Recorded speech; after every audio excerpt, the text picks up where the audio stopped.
दोस्तों पिछले कुछ टाइम से एक्स मतलब ट्विटर पर एक बहस चल रही थी कि इंटरनेशनल ट्रांजैक्शंस के लिए क्या ज़ीरो फॉरेक्स मार्कअप वाला क्रेडिट कार्ड यूज़ करना चाहिए या फिर वो क्रेडिट कार्ड यूज़ करना चाहिए जो आपसे चार्ज तो लेता है, मतलब फॉरेक्स मार्कअप तो देता है बट उससे ज़्यादा वैल्यू के रिवॉर्ड पॉइंट जो है वो दे देता है। और उसमें कई सारे तरह के आर्गुमेंट जो है वो सामने आए। आज के इस वीडियो में दोस्तों मैं आपको ये बताऊंगा कि मेरा ओपिनियन क्या कहता है। दोस्तों जितने भी प्रीमियम और सुपर प्रीमियम क्रेडिट कार्ड्स हैं उसमें से ज़्यादातर क्रेडिट कार्ड जो फॉरेक्स मार्कअप फी लेते हैं वो 2% प्लस जीएसटी मतलब 2.36% की लेते हैं, और जो रिवॉर्ड पॉइंट देते हैं वो उससे ज़्यादा के दे देते हैं। फॉर एग्जाम्पल अगर आपके पास डायनर्स ब्लैक क्रेडिट कार्ड है या फिर इन्फिनिया क्रेडिट कार्ड है जो करीब 3.33% का वैल्यू बैक आपको हर तरह के स्पेंड पर इंक्लूडिंग इंटरनेशनल स्पेंड पर देते हैं। प्लस आप कस्टमर केयर को कॉल करके उनको ग्लोबल वैल्यू प्रोग्राम जो है उसको भी एक्टिवेट करने के लिए बोल सकते हैं, जिसमें आपको 235 रुपीज़ की फ़ी लगती है सालाना जीएसटी मिला के। बट उसकी प्रोग्राम की वजह से आपको हर इंटरनेशनल स्पेंड पर 1% का real additional cashback up to 1000 rupees पर मंथ मिल जाता है। तो जिससे आपका जो total value back plus cashback जो है वो बढ़ के 4.33% हो जाता है। अब फॉरेक्स मार्कअप फी जो लगती है दोस्तों वो लगती है 2.36%। तो 2.36% को अगर आप माइनस करेंगे 4.33% का जो आपको कैशबैक प्लस वैल्यू बैक मिला है उसमें से, तो आपको नेट 1.97% का बेनिफिट जो है वो हो जाता है। अब ये ग्लोबल वैल्यू प्रोग्राम जो है एचडीएफसी के सभी कार्ड्स पर एक्टिवेट कराया जा सकता है। तो आप देख लीजिए कि ग्लोबल वैल्यू प्रोग्राम का 1% का रियल कैशबैक प्लस आपके जो रिवॉर्ड पॉइंट्स मिल रहे हैं वो माइनस फॉरेक्स मार्कअप फी, वो एडजस्ट करने के बाद आपका नेट पॉजिटिव आता है। तो वो कार्ड आपके इंटरनेशनल ट्रांजैक्शंस के लिए पॉजिटिव हो सकता है।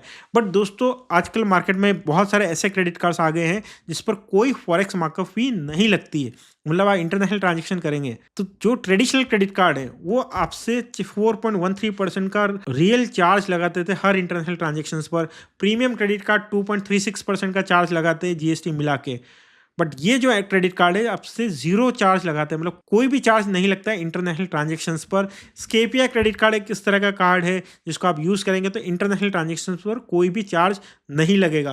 बट दोस्तों मैं अपना ओपिनियन बताता हूँ, मेरे पास प्रीमियम क्रेडिट कार्ड है और इंटरनेशनल ट्रांजैक्शंस के लिए मैं उन्हीं कार्ड्स को यूज़ करता हूँ। स्केपिया क्रेडिट कार्ड भी मेरे पास है बट मैं उस कार्ड को यूज़ नहीं करता हूँ। वो इसलिए दोस्तों कि मेरा जो एचडीएफसी बैंक का इन्फिनिया क्रेडिट कार्ड है वो ग्लोबल वैल्यू प्रोग्राम के साथ मिलके 4.33% का कैशबैक प्लस वैल्यू बैक दे देता है। तो इंटरनेशनल ट्रांजैक्शंस पर मेरे को नेट चार्जेस देने के बाद भी करीब 2% का वैल्यू बैक प्लस कैशबैक मिल जाता है। तो इसलिए मैं जीरो फॉरेक्स मार्कअप वाला क्रेडिट कार्ड नहीं यूज़ करता हूँ, क्योंकि जितने भी जीरो फॉरेक्स मार्कअप वाले कार्ड है जैसे स्केपिया क्रेडिट कार्ड हो गया वो इंटरनेशनल ट्रांजैक्शंस पर आपको कोई पॉइंट या रिवॉर्ड पॉइंट्स नहीं देते हैं। तो आपका नो कॉस्ट नो बेनिफिट का ट्रांजैक्शन वो हो जाता है। दोस्तों पिछले साल तो मैंने अपना एटलस क्रेडिट कार्ड जो है वो इंटरनेशनल ट्रांजैक्शंस के लिए यूज़ किया था पूरे साल।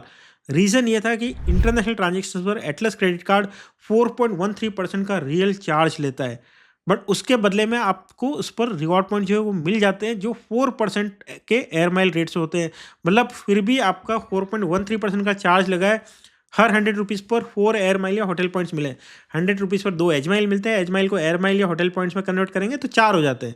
तो 4 आपको होटल पॉइंट्स मिले हैं, बट आप उसको एक और में ट्रांसफर करते हैं तो उसका वैल्यू डबल होता है, मतलब 8 रुपये से भी ज़्यादा का होता है। तो 8% का वैल्यू बैक मिल रहा है और 4.13% का चार्ज लग रहा है।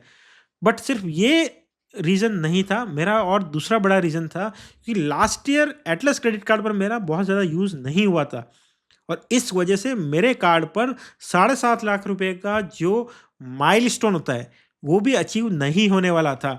तो इस रीज़न से मैंने इंटरनेशनल ट्रांजैक्शन पर भी इस कार्ड को यूज़ किया, क्योंकि 7.5 लाख रुपए का स्पेंड करते ही आपको 5,000 एक्स्ट्रा एज माइल मिलते हैं। 2,500 एज माइल तो नॉर्मली मिलते हैं माइलस्टोन पूरा करने की वजह से, और क्योंकि आपने माइलस्टोन पूरा किया है तो रिन्यूअल फी के अगेंस्ट में भी आपको 2,500 एज माइल मिल जाते हैं। तो 2.5 प्लस 2.5 टोटल 5,000 एज माइल्स जो इक्वलेंट होते हैं 10,000 एयर माइल्स या होटल पॉइंट्स के इक्वलेंट। एक और होटल में ट्रांसफर करते हैं तो 20,000 के इक्वलेंट हो जाते हैं। टोटल वैल्यू बैक जो है वो 8% से बढ़ के 11.21% हो जाता है अगर माइलस्टोन बेनिफिट्स को भी आप ऐड करते हैं और 5,900 रुपये की जो फी है उसको माइनस करते हैं तो 11.21% का मुझे जो है इसमें नेट वैल्यू बैक मिल रहा था फी को हटाने के बाद। बट मेरा जो चार्ज लग रहा था वो 4.13% का लग रहा था। इसलिए मैंने एटलस क्रेडिट कार्ड को भी वहाँ पर यूज़ किया, नहीं तो मुझे बोनस पॉइंट जो है माइलस्टोन वाले वो नहीं मिलने वाले थे। और होटल्स पर जो आप पेमेंट करते हैं इंटरनेशनली, उसमें तो एटलस क्रेडिट कार्ड सबसे बेस्ट क्रेडिट कार्ड है, क्योंकि 100 रुपीज़ के स्पेंड पर आपको 5 एज माइल देता है, जो 20 रुपीज़ के इक्वलेंट हो जाते हैं। तो मेरा ओपिनियन तो बहुत क्लियर है, इंटरनेशनल ट्रांजैक्शंस पर आपके पास कोई ऐसा क्रेडिट कार्ड है जो नेट पॉजिटिव वैल्यू बैक या कैशबैक दे रहा है, तो उसको यूज़ किया जा सकता है। बट सबसे बड़ी लिमिटेशन ये है कि सिर्फ सुपर प्रीमियम और प्रीमियम क्रेडिट कार्ड जो 6,000 रुपये से ज़्यादा फी के आते हैं, वही कार्ड आपको नेट पॉजिटिव बेनिफिट देते हैं। बट अच्छी बात, एक गुड न्यूज़ ये है कि अभी एक life time free credit card आया है जो इंटरनेशनल ट्रांजेक्शन पर आपको नेट पॉजिटिव बेनिफिट दे रहा है, और वो है BOB मतलब बैंक ऑफ बड़ौदा का एटर्ना क्रेडिट कार्ड। क्योंकि ये क्रेडिट कार्ड इंटरनेशनल ट्रांजेक्शन्स पर 15x पॉइंट्स देता है। एक 100 रुपीज़ के स्पेंड पर आपको 15 पॉइंट्स मिलते हैं। एक पॉइंट का वैल्यू 25 पैसा होता है, 3.75% का कैशबैक मिल जाता है। इन पॉइंट्स को आप रियल कैशबैक में कन्वर्ट कर सकते हैं। तो मतलब आपको 3.75% का रियल कैशबैक इंटरनेशनल ट्रांजैक्शंस पर BOB एटर्ना क्रेडिट कार्ड के साथ में मिल जाता है।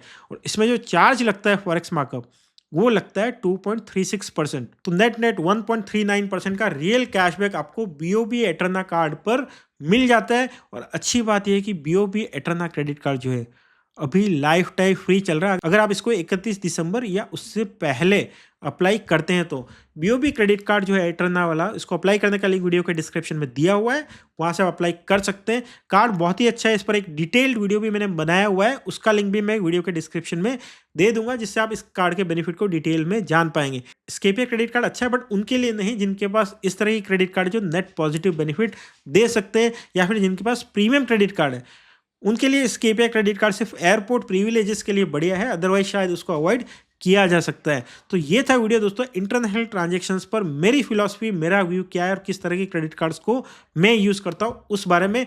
वीडियो अच्छा लगा, इन्फॉर्मेटिव लगा हो तो उसको लाइक कीजिए। चैनल को अभी तक सब्सक्राइब नहीं किया है तो चैनल को भी सब्सक्राइब कर लीजिए। Thank you, bye.